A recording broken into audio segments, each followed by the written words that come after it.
बहुत समय पहले की बात है। एक शांत और सुंदर गांव के कोने में एक लकड़ी का पुराना घर था।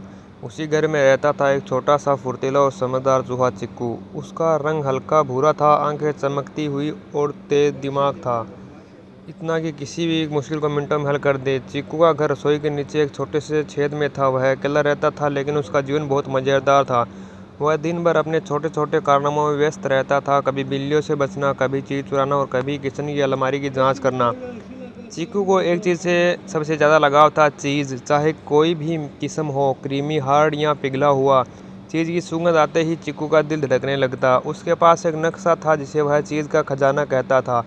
यह नक्शा उसे उसकी दादी चूही ने दिया था। उसमें एक रहस्यमय स्थान का जिक्र था, चीज़ वैली, जहाँ हर चीज़ का पहाड़ बना हुआ था। चीकू ने बचपन से ही सपना देखा था कि वह एक दिन चीज़ वैली जाकर अपनी आंखों से देखेगा कि सच में इतना चीज़ होता है या नहीं। एक दिन जब घर के मालिक पिकनिक पर गए हुए थे, चीकू ने सोचा, अब समय आ गया है मेरे सपने को पूरा करने का।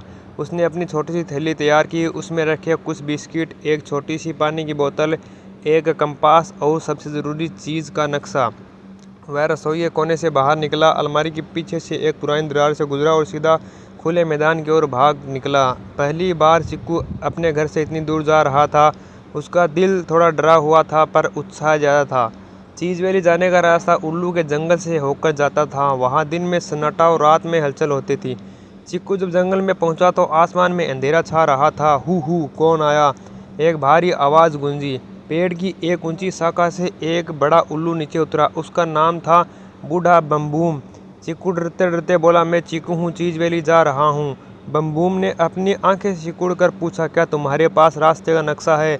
चिक्कू ने झिझकते हुए अपना नक्शा दिखाया। बम्बूम ने ध्यान से देखा और बोला, यह रास्ता सच में खतरनाक है, पर अगर तुम बहादुर हो तो मैं तुम्हें जंगल पार करने में मदद कर सकता हूँ। लेकिन एक शर्त है, मुझे एक पहेली का उत्तर दो। चिक्कू ने हामी भर दी। बम्बूम ने पूछा, ऐसी कौन सी चीज़ है जो जितनी निकलती है उतनी ही बढ़ती है? चिक्कू ने सोचा, बहुत सोचा और फिर बोला, सांस। सांस जितनी निकले उतनी आती है। बम्बूम हंसा और बोला, शाबाश, तुम सच में होशियार हो। चलो मैं तुम्हें जंगल पार कराता हूँ। बम्बूम चिक्कू को अपनी पीठ पर बैठाकर जंगल के पार ले गया।